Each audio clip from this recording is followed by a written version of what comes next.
Hello everyone, welcome to my YouTube channel. This is a class of science of standard 9th and we are continue our chapter number 5, the fundamental unit of life.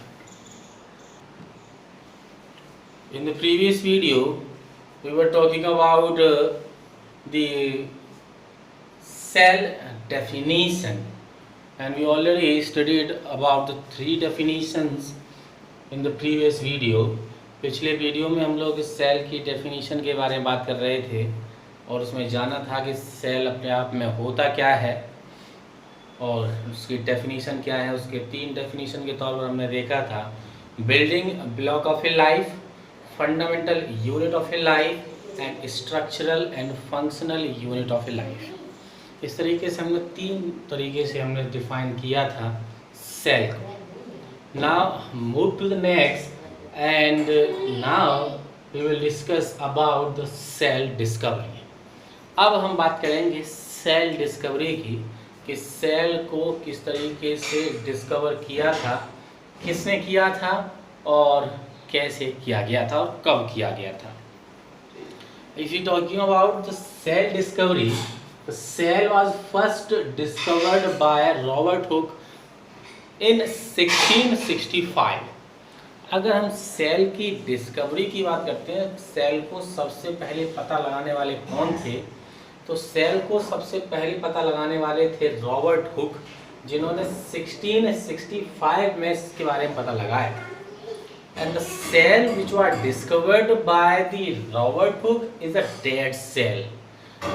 अब वो बात अलग है कि वो अपने आप में एक डेड सेल था because of he observe a cork. उन्होंने एक कॉर्क को ऑब्जर्व किया था। अब वो कॉर्क होती क्या है मैं आपको बताऊंगा कि ये कॉर्क होती क्या है। मैं आपसे सबसे पहले ये बताता हूँ कि सेल की जो डिस्कवरी थी, the cell is first discovered by the Robert Hooke. सबसे पहला नाम रॉबर्ट हुक का ही आता है सेल डिस्कवरी में और इन्होंने ये किया था 1665 में। तो ये तो पहले साइंटिस्ट बन गए। इन्होंने कॉर्क को ऑब्जर्व किया था और कॉर्क होती क्या है, it is obtain from a bark of a tree. पेड़ की जो छाल होती है, एक तरीके से कहें, आपने किसी पेड़ को देखा होगा, उसकी जो छाल ऊपर ही सतह देखते हैं एकदम सूख जाती है, चटक जाती है, तो ऐसे उसको थोड़ा सा निकाल सकते हैं अलग अलग हम करके, तो और वो बिल्कुल ठोस हो जाती है। काली सी सतह आपकी ऊपरी सतह आपको देखेंगे तो उसको हम एक तरीके से बार्क ऑफ ट्री से के नाम से जाना जाता है। वहीं से उन्होंने ऑब्जर्व किया था कॉर्क को under a self design microscope. अपने ही द्वारा एक तैयार किए गए माइक्रोस्कोप के जरिए उन्होंने एक कॉर्क को ऑब्जर्व किया था and that cork is obtain from a bark of a tree. ये पेड़ की छाल से मिलता है and when he observe that cork under the microscope he observed that that structure is very much similar to the structure of a honeycomb। उन्होंने उसको देखा और माइक्रोस्कोप के द्वारा जब ऑब्जर्व किया उन्होंने देखा कि भाई इसके अंदर जो स्ट्रक्चर मुझे नज़र आ रहा है वो स्ट्रक्चर कहीं दिखाया सा लग रहा है। और जब उन्होंने सोचा, उन्होंने देखा कि ये स्ट्रक्चर एक हनी कॉम के स्ट्रक्चर की तरह है, यानी कि मधुमक्खी के छत्ते की तरह का स्ट्रक्चर इसके अंदर नज़र आता है। जब उसके अंदर आप देखेंगे तो उन्होंने जब उसको ऑब्जर्व किया तो उसके अंदर कुछ इस तरीके के स्ट्रक्चर उन्होंने एक तरीके से नज़र आए। जब उन्होंने ऑब्जर्व करेंगे तो कुछ इस तरीके का स्ट्रक्चर उसके अंदर मौजूद था और ये उन्होंने ऑब्जर्व किया और कहा कि ये तो भाई ये इसके अंदर जो भी मुझे दिखाई दे रहा है ये एक हनीकॉम्ब के स्ट्रक्चर की तरह है और उन्होंने उसको नाम दे दिया सेल। उन्होंने कहा कि भाई मैं इसको कहूँगा ये सेल है जो इसके अंदर मौजूद है। और सेल अगर हम बात करें तो इस लैटिन वर्ड है ये। Cell is a Latin word which has the meaning small room, यानी ये इसके अंदर जो आपको दिखाई दे रहा है, उन्होंने कहा ये एक तरीके से कमरे हैं जिसके अंदर ऑर्गेनिज्म जिसके अंदर कोई ना कोई एक तरीके से निवास करता है। जैसे मधुमक्खी के छत्ते के अंदर एक मधुमक्खी इसके अंदर रहती है, उसी तरीके से उन्होंने उसको एक रूम कह दिया। और वो एक छोटी सा रूम था जिसको लैटिन वर्ड, और उसका अगर लैटिन वर्ड देखें तो वो सेल है। तो इसलिए रॉबर्ट हुक ने कहा था कि ये एक तरीके से सेल है जो कि हनीकॉम्ब के तरीके के स्ट्रक्चर मुझे नज़र आ रहे हैं under in the park of a tree under when I see this in under microscope. जब मैं इसको माइक्रोस्कोप के ज़रिए देख रहा हूँ तो इस तरीके का स्ट्रक्चर जो मुझे नज़र आ रहा है वो एक तरीके के छोटे से छोटे रूम हैं, और उन रूम को उन्होंने नाम दे दिया सेल का। और ऐसा उन्होंने किया था 1665 में। तो पहले डिस्कवर करने वाले थे रॉबर्ट हुक। अब जब इस तरीके से उन्होंने डिस्कवर कर दिया, उसके बाद अगर हम और ज़्यादा इसके बारे में जानना चाहते हैं तो हमारे पास एक एक्टिविटी भी दी गई है, एक्टिविटी नंबर 5.1, जिसके अंदर हम भी ऑब्जर्व कर सकते हैं कि क्या इस तरीके का स्ट्रक्चर हमें यहाँ पर देखने को मिलेगा। तो उसके लिए हमारे पास हमें करना क्या है, एक अनियन बल्ब लेना है, एक प्याज लेना है, और प्याज की एक पतली सी with the help of a forcep या फोर्सेप क्या करना है, एक स्किन उसकी निकालनी है। ऑनियन पील उसके अंदर थोड़ा सा छीलन ले लें उसकी हल्की सी, और उसको जैसा जैसा कहा जाए उस हिसाब से करें।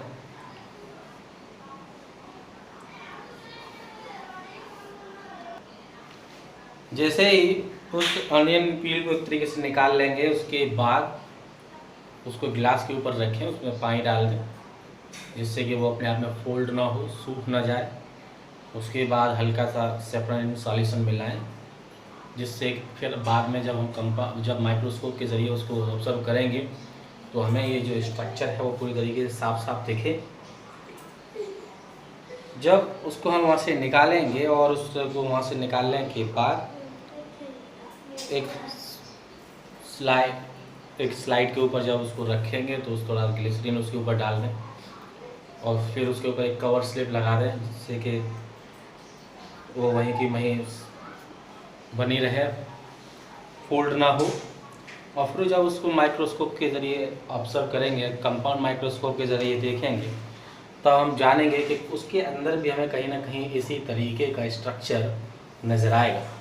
फ़र्क केवल इतना आ सकता है कि किसी के अंदर वो स्ट्रक्चर जो है छोटा होगा, किसी के अंदर बड़ा होगा। यानी कि अगर हम बड़े प्याज की बात करते हैं कि अगर ऑनियन बल्ब है अपने आप में उसका साइज जो वो लार्ज है तो ये स्ट्रक्चर बड़े हो सकते हैं, और वो अगर उसका साइज अपने आप में ऑनियन बल्ब के अंदर स्ट्रक्चर कुछ छोटा नज़र आएगा, बड़े के अंदर बड़े नज़र आएंगे, लेकिन स्ट्रक्चर कुछ इसी तरीके का होगा। स्ट्रक्चर में बदलाव आपको देखने को नहीं मिलेंगे।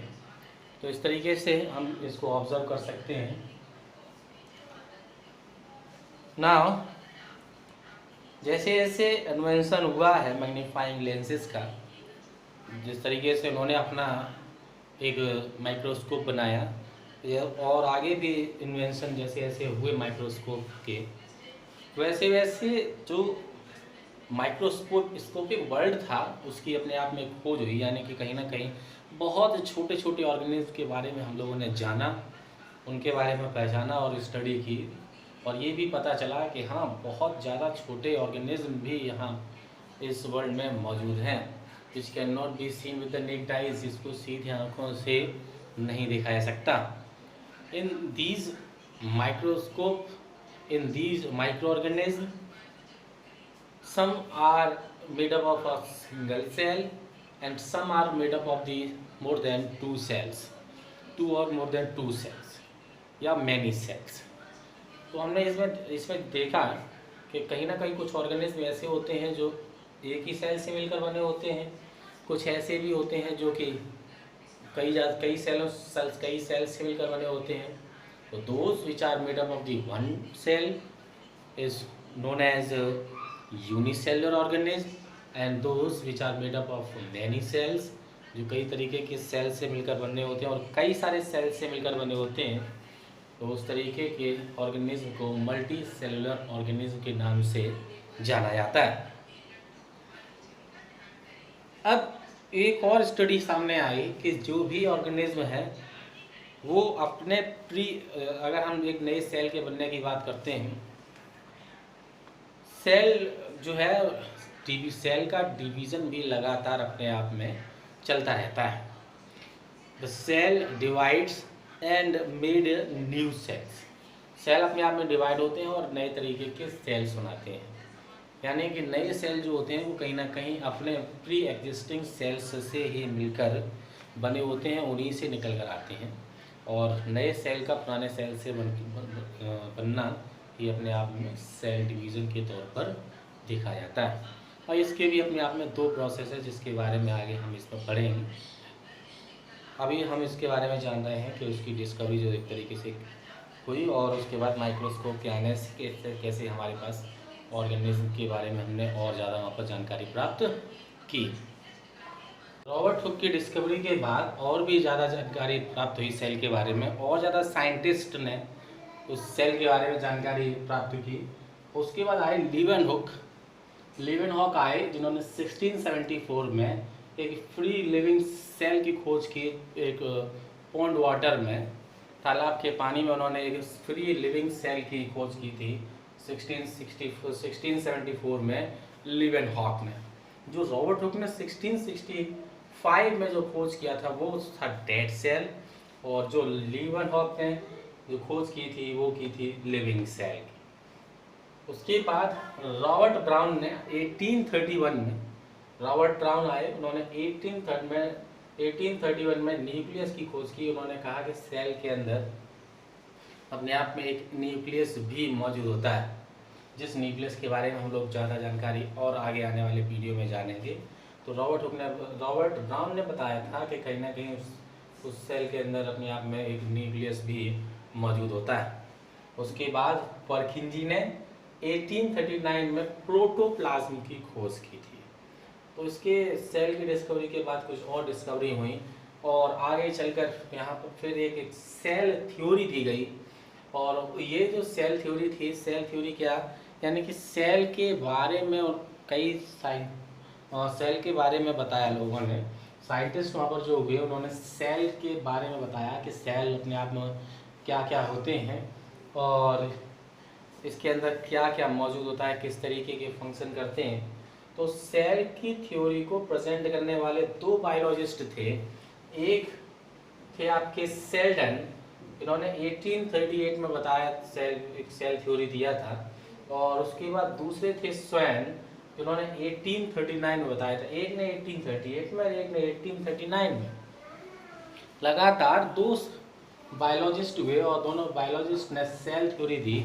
And according to the cell theory, इनकी सेल थ्योरी के अनुसार उन्होंने क्या बताया था कि जितने भी प्लांट्स या एनिमल्स हैं सभी जो हैं वो सेल से मिलकर बने हैं। चाहे वो प्लांट्स हो, चाहे वो छोटा पौधा हो, चाहे वो बड़ा हो, चाहे वो छोटा एनिमल हो, चाहे वो बड़ा एनिमल हो, अपने आप में जो एनिमल्स या प्लांट्स हैं वो सभी अपने आप में सेल से मिलकर बने हैं। अब ये जो सेल्स हैं वो अपने आप में अलग अलग हो सकते हैं। और वहीं पर बेसिक उन्होंने ये भी कहा था, it is the basic unit of life. Cell के बारे में उन्होंने बताया था, it is the basic unit of life, यानी कि जीवन की ये जो है वो अपने आप में सबसे छोटी इकाई है जिससे मिलकर जीवन अपने आप में बना हुआ है।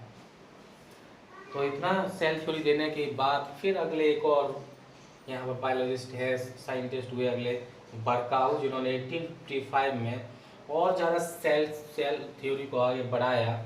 और उन्होंने कहा कि जो cells arise from the pre existing cells, यानी जो सेल्स नए बनते हैं वो कहीं ना कहीं पुराने मौजूद सेल्स से ही उत्पन्न होते हैं। जो पुराने सेल्स वहाँ पर जो मौजूद होते हैं, इन जो नए सेल्स हैं इनकी उत्पत्ति उन्हीं पुराने सेल से होती है। ऐसा बताने वाले थे बर्काउ।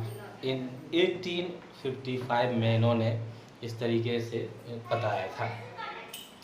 अब जो सेल्स अगर हम बात करते हैं तो सेल एक ही तरीके के नहीं होते, सेल जो है वो अलग अलग तरीके के होते हैं। और इन सेल्स की जो शेप और साइज़ है वो डिपेंड करता है कि या वो रिलेटेड होती है किस फंक्शन पर, वो किस तरीके का फंक्शन परफॉर्म करता है। तो सेल का जो शेप और जो साइज़ है उस फंक्शन से अपने आप में जुड़े रहते हैं।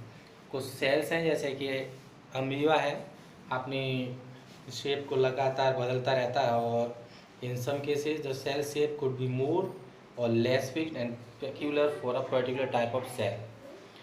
बदलते रहते हैं, और कहीं ना कहीं कुछ ऐसे भी होते हैं जिनकी सेल शेप में लगातार हमें बदलाव देखने को नहीं मिलेंगे, या बदलाव उसके अंदर होते ही नहीं हैं। जैसे कि हम बात करें नर्व सेल्स की बात करते हैं, तो इसकी शेप अपने आप में बड़ी ही टिपिकल शेप है। कुछ अपने शेप को लगातार बदलते रहते हैं, और कुछ की शेप में कोई ज़्यादा बदलाव हमें देखने को नहीं मिलते। तो ये जो सेल्स हैं वो अपने अलग अलग ऑर्गेनिज्म के अंदर अलग अलग तरीके के सेल्स मौजूद होते हैं, जिनका जो फंक्शन है वो भी अपने आप में अलग अलग होते हैं। जो भी ऑर्गन है जिस तरीके के सेल से मिलकर बना है, तो उनका जो फंक्शन है वो अपने आप में पर्टिकुलर फंक्शन जो होते हैं वो निश्चित होते हैं, और वो केवल उसी तरीके का फंक्शन परफॉर्म करते हैं। उस दूसरे तरीके का फंक्शन वो परफॉर्म अपने आप में नहीं कर पाते। आगे की जानकारी जो है हम अगले वीडियो में देखेंगे, और आगे के वीडियो में पढ़ेंगे the parts of the cell.